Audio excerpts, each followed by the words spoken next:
Hello, creative friends, and welcome to the Stamping Squad. Today I'm going to show you how to make this adorable little treat box. Now I've decorated mine for Easter, but you could use this same box pattern for any occasion. Let me turn it on the side here so you can see. And I'm going to put candy in mine today, but you could put different kinds of treats or gifts in here. It's a really fun and it's not difficult box to make. My name is Cheryl Dorsey and I'm an independent Stampin' Up! Demonstrator. So if you love doing paper crafts, hit the subscribe button. I do lots of videos, usually one a week, and sometimes more actually. So make sure you subscribe so you don't miss anything. All right, let me show you what we're gonna need for this project. We need a piece of cardstock that is 6 inches by 8.5 inches. We need a piece of designer series paper that is 2 7/8 by 3 3/8, and then another piece of designer series paper that's 2.5 inches by 2.5 inches. So those are the pieces that we need today. Let me set these aside. The first thing I want to do is to score this piece of cardstock. So let me grab my scoreboard and bring it over here so you can see how I'm going to do this. Let me grab my stylus. All right, so first I put this in the landscape view, and on the landscape side, we are going to score at 1 inch, and then at 4 inches, at 5 inches, and finally at 8 inches. Then I'm going to turn this a quarter turn, and I always want to make sure that I have it firmly put up in the corner here so that all my score lines are going to be straight. So now it's in the portrait view, and on the portrait side, I'm going to score at 1 inch, at 4.5,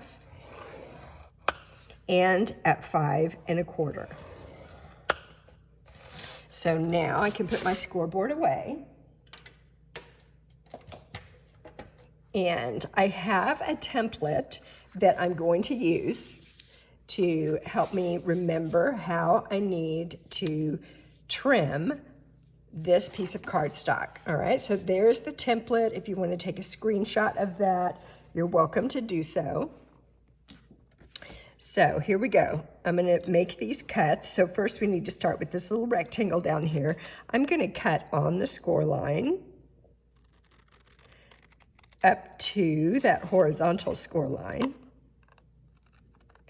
And then I'm going to come inside this score line just a little bit and make a wedge. You see how that's wedged that way?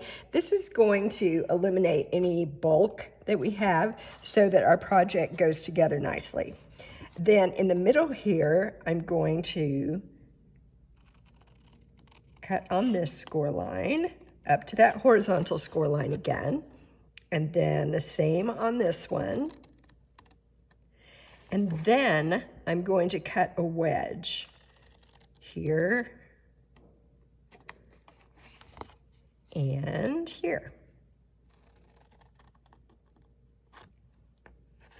So this is going to be the bottom of our box, in case you're wondering where we're going here. Now I'm going to cut on this score line up to the horizontal score line and cut a wedge right here. And then I'm just going to take a little wedge off this side as well. There we go. All right, so that is what our piece of cardstock looks like now with the score lines and with these little pieces cut out. Okay, so I'm going to go ahead and burnish all my score lines now. So I'm going to turn these in. Now you could burnish before you cut if you want to. For me, for this particular project, it was just easier to cut first. So whatever works for you is what you want to do. All right, so got those. Then let's do these. Our box is going to fold in like this. And got a couple more here. One more, and then we're going to flip it here and do these last two score lines right here. And I'm going to turn this toward the inside of our box. And this last one on the very top, I'm going to turn back the other direction. And you'll see why when we put this box together. That's going to make it easier for our box to fit together just the way we want to. Okay, so I'm going to kind of flatten that out again so it's easier to work with, and I'm going to focus on this piece right here. So I want to put some tear and tape. You could use liquid glue if you wanted to, but for this part I think I'll use the tear and tape, and I'm going to put it right on this outside edge or the folded edge, so that my project will come together really nice and neat. And then I'm going to use my little metal ruler to tear the end of this off.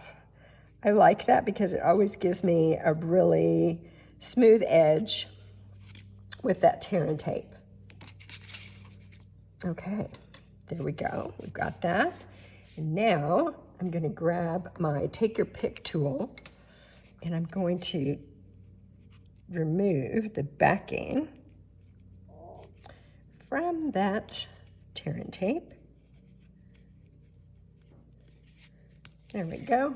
Having a hard time getting a hold of that today. All right, and now what we're going to be able to do is if we fold on that score line right there, this is going to come down and line up right where we want it to be. Okay, I don't know if you can see that, but we're going to line it up right there. Okay, and I'm going to press down, and there we go. That's our little box. See how that lined up just right? I love that. Makes it easy. You don't have to try to hold it up in the air and line it up. You just lay it down, fold it over, and it ends up right in the exact right place. Okay, let's put together the bottom of our box, and I'm going to grab my liquid glue for that.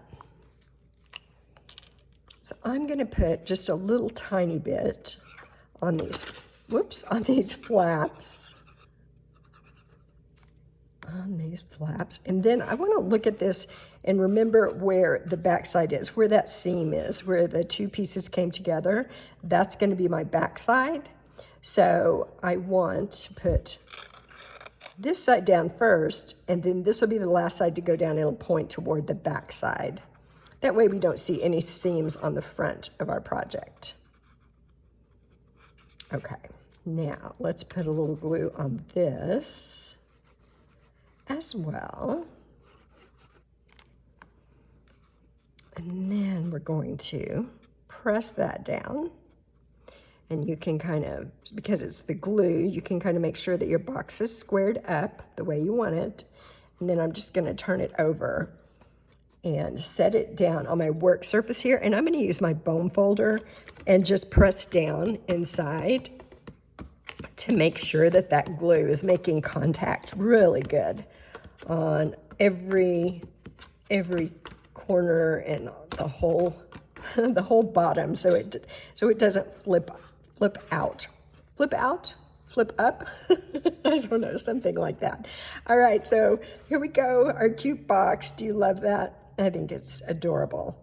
All right, so now what we're gonna do, we want this to close kind of like a milk carton at the top, and so I am going to push here and here just gently as I bring this together. So I'm pushing, can you see? I'm pushing in and bringing this together. And that will just create a little crease in there that will that will be just perfect for this to close, all right? So that's what we've got going there. And now I think I'm going to go ahead and punch my holes because I'm going to tie this closed with a ribbon at the top. So I would like to punch the holes 1 inch from each side. So I'm just going to use my little ruler here. If I had some grid paper out here, I could use that as well. But right now, I'm just going with the ruler. Okay, so let me see here. That's 1 inch in, and that's about 1 inch in. All right, and you could eyeball that. I'm just not very good at judging to make this come out in the center. So I cheated a little bit and I made a couple little marks to guide me. All right, now, here's my hole punch. I'm using a 1/8 of an inch hole punch today because that was gonna work well with the piece of ribbon that I have. So let me get this in there, and I can see where that hole is going to be punched. Just punch it there, and then one more on this side.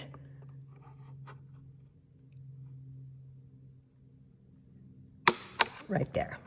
Okay, that is going to work. Let me put that away. Then I think let's go ahead and put some candy in here. Why don't we do that? So I have a variety of candy. I'm using Easter candy because I am going to decorate this one with a bunny as well. So it's like an Easter treat. And I'm just going to start putting some of these candies down in there. Got all kinds of goodies here. And I like this box because it actually will hold quite a bit of candy. So you can be generous when you're giving this box away. And let's see if we can get that in there. I'm just going to kind of tap it down a little bit so everything gets down in there where it needs to be. There we go. Well, that's going to be awesome. All right, so let's see. What else shall we do? Let's go ahead and work with our pieces of paper here. This one is just going to be adhered on here. And again, I'm just going to make sure this is the front. It is. The seam is back here. The seam on the bottom is back there. All right. So let me grab my glue again and put a little bit of glue on this. Are you guys making Easter treats? Do you have anybody to give a treat to? I love making little treats out of paper and cardstock. I think it's so fun. And people love to get them. Whoops, my candy is jumping out. Okay. Oh my goodness, get back in there. Okay, now I have this other little piece, and what I did was I took one of my layering circles dies, one that is scalloped, and I just cut a circle out, used that die to cut a circle, and so I've already done that. So here's my circle, and now I'm just going to glue that on here. This paper, by the way, is, what is it called? Hold on, I'll grab it. It's in the annual catalog. And I love this paper because it just is really springtime to me. So this is the paper, you may recognize it, Tea Boutique. Tea Boutique 6x6 paper. That's what I'm using today. All right, so we've got all that done. Now, I think I will go ahead and tie my ribbon. Let's do that. So I have a piece of this glitter. I can't remember if it's white. I'll have to look it up in the annual catalog. It's right off the top of my head. I'm not remembering exactly what it's called. And you know that down in the description below this video, I will put the measurements for everything, and I'll put a list of all the products I used, so be sure and check that out. There's also a link down there. There'll also be a link that is my Linktree link, and when you click on that, you'll see all the links to all my social media, because I'm on Facebook, I'm on Instagram, I'm on Pinterest. So all those links are down there. There's shopping link, all kinds of good stuff. So be sure and check that out. Now, sometimes people tell me they have a hard time finding the description. So what you might need to do when you look right underneath this video, right beneath it, you might see the word more. So you need to click on more. And then sometimes it goes down a little ways, but then you have to click on the next more to get all the way down to the good stuff. So look for the word more and click on that. I really love making these treats. So fun. I'm going to trim this off just a little bit. There, and let's trim this one a little bit as well. There we go. I'm going to zhuzh my bow a little bit. There. I like that. Okay, what's left? We need a bunny rabbit. We need a bunny rabbit. Cheryl, where is the bunny? All right, so let me show you what I did. I used the Easter Bunny stamp set. I love this stamp set. So cute. And you've got 3 bunnies to choose from. Now, in the one that I showed you in the beginning, let me bring it back over here. I've got the little bunny sitting up. So this one right here. So I stamped that and then I fussy cut it out. That's one great thing about these bunnies. They're super easy to cut out by hand with your handy paper snips. However, this one does have a matching punch. So if you have that punch, good for you. And you can use the punch. And so today I am going to stamp this bunny on my piece of white cardstock. And I'm going to stamp with Smoky Slate. When I first started doing the bunnies, I was using my black ink pad. And, you know, sometimes the black is great, but I decided I didn't want it to be quite so dark. So I grabbed my Smoky Slate and started using that instead. And I was very happy with the way my bunnies looked using the Smoky Slate. So now, the next thing I did was to grab a Petal Pink. This is actually the light Petal Pink Stampin' Blend. And I just put a little color inside the bunny's ear. And then just a dot of color on the bunny's nose. And then I did put just a little bit here. So the bunny has a pink cheek. I think that's so cute. There we go. So I made one of these earlier, and I went ahead and punched it out, so it's ready to go. So there's my bunny. And now I'm just going to attach the bunny to the front with some dimensionals. So let me grab my dimensionals here. I have some mini dimensionals and some regular sized because I want to put a couple of little mini ones on his ears because I don't want those ears to get flattened out. So I'm going to give them a little support there. And then maybe one of these minis on that front foot. Okay, now let's use the regular ones. And I'll put one here. And let's do one back here. And maybe one more right in the middle. How about that? You can never have too many dimensionals, right? So let's pull these off. Pull the backing off. I know, I think the liquid glue is my favorite adhesive.